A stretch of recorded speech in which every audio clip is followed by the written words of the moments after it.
আসসালামু আলাইকুম প্রিয় দর্শক, আমি একজন সিনিয়র সিটিজেন এবং সিনিয়র সাংবাদিক হিসাবে আমি ঢাকা থেকে বিষয়টা গতকালকে দেখেছি। গ্রামেই আমি আসছি, আমার বাড়ি এই দামোদর উপজেলায়।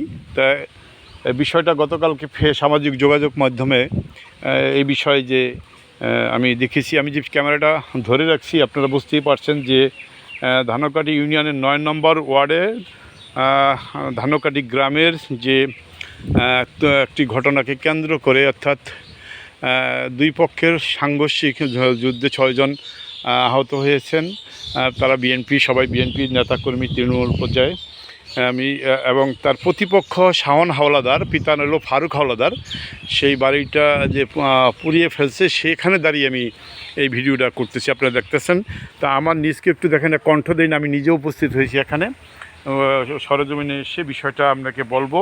আপনারা ভিডিওটা আগে দেখেন, দেখার পরে আমি মূল ঘটনায় চলে আসবো। যেহেতু আমার এলাকার বিষয়টা, আমি থাকি ঢাকায়, আমি সাংবাদিকতা করি, কিন্তু এলাকায় আসার পর থেকে দীর্ঘদিন ধরে যে একটা বিষয় নিয়ে এখানে রাজনৈতিকভাবে যেটাকে মাখানো হচ্ছে, আসলে সেটা তা নয়। আপনারা হয়তো জানেন যে এখানে যে শাওন হাওলাদার, উনি আমি পরবর্তীতে বিষয়টা, সার্বিক বিষয়টা আমি বলবো যে এইটার নেপথ্যে কারা কাজ করছে এবং কীভাবে এটাকে পলিটিক্যাল, এটাকে এলাইজমে পরিণত করছে, পলিটিক্যাল কালারিত করে সেটাকে ভিন্ন খাতে প্রভাবিত করার চেষ্টা করছে, সেই ব্যাপারেই আমি এই ভিডিওটা আগে এখানে দাঁড়িয়ে করতেছি। যাই হোক, এখন মূল বিষয় যেখানে আমি আসতেছি সেটা হলো, এই শাওন হাওলাদার এলাকার একজন চিহ্নিত মাদক ব্যবসায়ী এবং সন্ত্রাসী হিসাবে সবাই চিনে।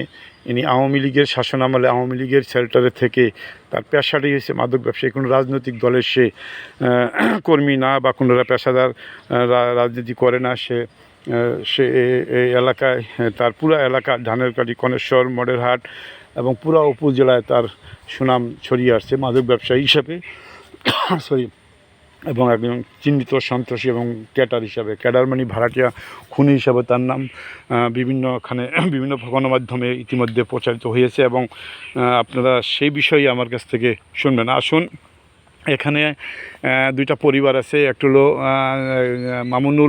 ডক্টর মামুনুল হক আনসারী, বর্তমানে তিনি ডিআইজি পদবি নিয়ে বহন করতেছেন, সে ঢাকায় চাকরি করেন, পুলিশ ডিপার্টমেন্টে আছেন। অপোজিটে এখানে আছে এক জমিদার বাড়ি এবং সাত্তার খান, সালামত খানের পরিবার। তো এই দুই পরিবারের মধ্যে কোনো রাজনৈতিক ক্লাশ বা সহায় সম্পদ নিয়ে ঘটনা নয়, ঘটনা হচ্ছে ভিন্ন খাতে। এই শাওনকে প্রশ্রয় এবং আশ্রয় যিনি দিয়েছেন তিনি হল ডক্টর মামুনুল হক আনসারী, তিনি ডিআইজি, পুলিশের ঊর্ধ্বতন কর্মকর্তা। এতে আপনারা জানেন পিওকাটি গ্রামের আলী খার ছেলে, কলেজ পড়ুয়া ছাত্র, যার নাম ছিল কাজল, সেই কাজল মামুনের আপন ভাগ্নির সাথে তার সম্পর্ক ছিল, প্রেম গঠিত সম্পর্ক ছিল, উভয় উভয়কে ভালোবাসত। কিন্তু এই শাওনকে তিনি, এই শাওন যেই কথা বলছি, শাওনকে তিনি প্রশ্রয় দিতেন এই মামুন আনসারী। এই মামুন আনসারী পুলিশের যে ঊর্ধ্বতন কর্মকর্তা, তার বিভিন্ন ধরনের অপকর্মের কারণে তিনি বিগত সরকারের আমলে তিনি তার কর্মস্থলে তাকে পানিশমেন্ট স্বরূপ বিভিন্নভাবে রাখা হয়েছে। কিন্তু তিনি একটা কথা দিয়ে তিনি কেয়ারটেকার গভর্নমেন্টের সময় এসে তিনি প্রমোশন বাগিয়ে নিয়েছেন, যে তাকে রাজনৈতিকভাবে হয়রানি করেছে। আসলেই তিনি রাজনৈতিকভাবে হয়রানি নয়। এই যে কালকের যে ঘটনা, এর আগের একটা ঘটনা আমি বলছি, কাজল হত্যাকাণ্ডের পুরাট তার ভাগ্নির সাথে সম্পর্ক ছিল। সেই ভাগ্নির হত্যাকাণ্ডের যে ছেলেটা মারা গেছে কাজল, ফরেন্সিক রিপোর্টও যাকে বলা হয়েছে যে তার গলায় ফাঁস লাগিয়ে, সুতো লাগিয়ে আত্মহত্যা করেছেন, এইটা বলে চালাইছে যে, কিন্তু না, তাকে মেরে এই কাজলকে যে মারা হয়েছে, এর নেপথ্যে এই যে শাওনকে সম্পূর্ণভাবে শেল্টার দিয়েছেন এই মামুন এই যে মামুন পুলিশেরই কর্মকর্তা, যার কারণে তিনি এলাকায় এতটাই উচ্ছৃঙ্খল এবং এতটাই বেপরোয়া হয়ে গেছেন, তিনি কিন্তু সরাজ্ঞান করেন নাই। তা আওয়ামী সরকারের, ফ্যাসিবাদ সরকারের পতনের পর তিনি পালিয়ে এখান থেকে দেশ ছাড়া হয়েছেন। 5ই আগস্টের পরে তিনি এই মামুন যখন ডিআইজি হয়ে প্রমোশন পায় একটা গভর্নমেন্টের সময়, এই মামুনের শেল্টারে তিনি এই গ্রামে আসতে শুরু করে। তো গ্রামের যে যারা বিএনপি সমর্থক এবং কর্মী, যারা তৃণমূল পর্যায়ে, তারা এখানকার এই মামুনের ওই এদের অত্যাচারে, অর্থাৎ মামুনের শেল্টারে যে শাওন হালদার, এই মামুনের শেল্টারে এই 17 বছর বিএনপি নেতা, এমন কোনো নেতা কর্মী নেই যে শাওনের হাত থেকে রেহাই পেয়েছে। তাকে অত্যাচার, নির্যাতন, খুন খারাপি, তার একটা সিন্ডিকেট বাহিনী গড়ে উঠছিল, যার মাদক ব্যবসা এবং তার অস্ত্রের ভাণ্ডারও আছে। হ্যাঁ, আপনারা সুষ্ঠুভাবে ওকে গ্রেপ্তার করে আইনের আওতায় আনলে সমস্ত তথ্য বেরিয়ে আসবে। সুতরাং এই সমস্ত কিছুর নেপথ্যে মামুনুল হক আনসারী। তো ঘটনার এই যে কয়েকদিন সাম্প্রতিক 5ই আগস্টের পরে মামুন যখন প্রমোশন এই এলাকায় আসেন, এই শাওন এই এলাকায় আসিয়া একটা টোপ দিল। এই যে প্রতিপক্ষে যে 6 জন বিএনপি নেতাকর্মী, তাদের নাম আপনারা ইতিমধ্যে পড়েছেন, এদের টোপ দিল যে ঠিক আছে ভাই, আমি এলাকায় থাকবো, আমার তোমাদের সাথে সমঝোতা করব বা তোমাদের সাথে আমি আর করবো না। তার মানে তার মাদক ব্যবসা এবং অস্ত্রের ব্যবসা এবং হত্যাকাণ্ডের মতো ঘটনাগুলোকে প্রবাহিত করার জন্য তিনি আবার কৌশল অবলম্বন করে এই 6 জন যারা আহত হয়েছে তাদেরকে এখানে ডেকে নিয়ে কৌশলে তাদেরকে বেদম দেশীয় অস্ত্র দিয়ে কুপিয়ে মারাত্মক জখম করে। গতকালকে মামুন শুক্রবারে এখানে আসার কথা ছিল, এই মসজিদে নামাজ পড়তে এলাকাবাসী আমাদেরকে জানিয়েছেন। সুতরাং এই বিষয়টা এই রাজনৈতিকভাবে, যেটাকে বলা হয় রাজনৈতিকভাবে কালার দেওয়াটা মোটেই বাঞ্ছনীয় নয়। একজন সন্ত্রাসী এবং পেশাদার খুনি কখনো কোনো রাজনৈতিক দলের নেতা বা কর্মী হতে পারে না। সে লেখাপড়া জানে না, সে কিসের এখানে নেতৃত্ব দিয়েছে। আমরা যতটুকু জেনেছি, এলাকাবাসী আমাদেরকে জানিয়েছেন যে সে একজন পেশাদার খুনি এবং মাদক ব্যবসায়ী। আপনারা জানেন, আমি লিখেছি গত কেয়ারটেকার গভর্নমেন্টের, অর্থাৎ এই অন্তর্বর্তীকালীন সরকারের আগে সে যাত্রাবাড়িতে 4000 পিস ইয়াবা সহ সে গ্রেপ্তার হয়েছে। সেই মামলা থেকেও এই মামুনুল আনসারী তাকে বিভিন্ন কৌশলে তার ক্ষমতা প্রয়োগ করে, পুলিশ কর্মকর্তার যে কৌশল সেই ব্যবহার করে সেই মামলা থেকে তাকে তবদিল করেছেন। এখন সে 5ই আগস্টের পর সে সরকার পরিবর্তনের সাথে সাথে এই সন্ত্রাসী এলাকায় ঢুকে যাও।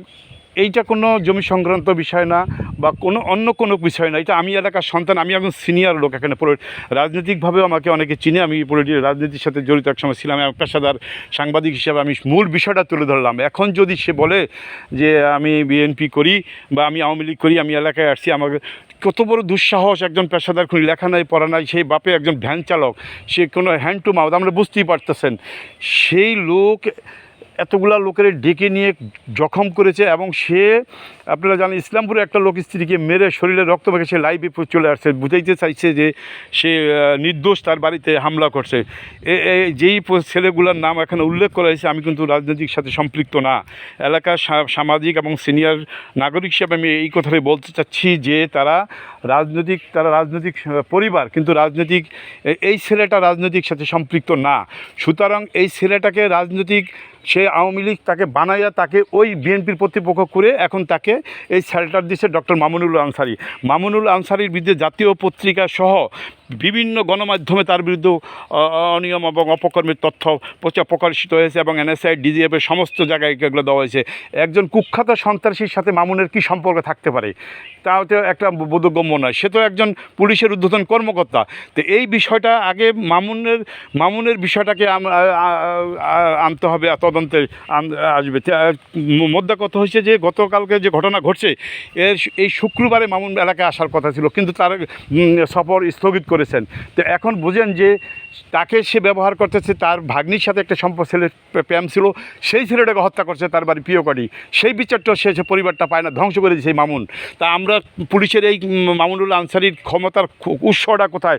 আমি এখানে মাঝখানে কোনো সরকারের কাকে বলবো না, মাননীয় প্রধানমন্ত্রী জনাব তারেক রহমান সাহেবকে বলবো যে মামুনুল আনসারীর মতো লোক যদি এলাকায় থাকে, তাহলে এলাকার মানুষের যে ওনার যে প্রভাব, যে ক্ষমতা অপব্যবহার করতেছেন, এই বিষয়টা আমরা চাইবো, এলাকাবাসী চায় যে এই বিষয়টা আগে তদন্ত হোক, তারপরে বাকিগুলা বেরিয়ে আসবে যে সন্ত্রাসী শাওন কোন দলে। সন্ত্রাসী শাওন কোনো রাজনৈতিক দলের যে প্রশ্রয় নিয়ে তারপর কর্মকাণ্ডগুলো আওয়ামী লীগের সময় বড় বড় নেতার সাথে, জেলা উপজেলা আওয়ামী লীগের নেতাদের সাথে, ইউনিয়ন পর্যায়ে আওয়ামী লীগ নেতার সাথে, তার মানে ওর ব্যবসা এবং সন্ত্রাসী কর্মকাণ্ড পরিচালনার জন্য মামুন এই শাওন এই কৌশলগুলো অবলম্বন করে। ধন্যবাদ সবাইকে, আবার দেখা হবে। আসসালামু আলাইকুম।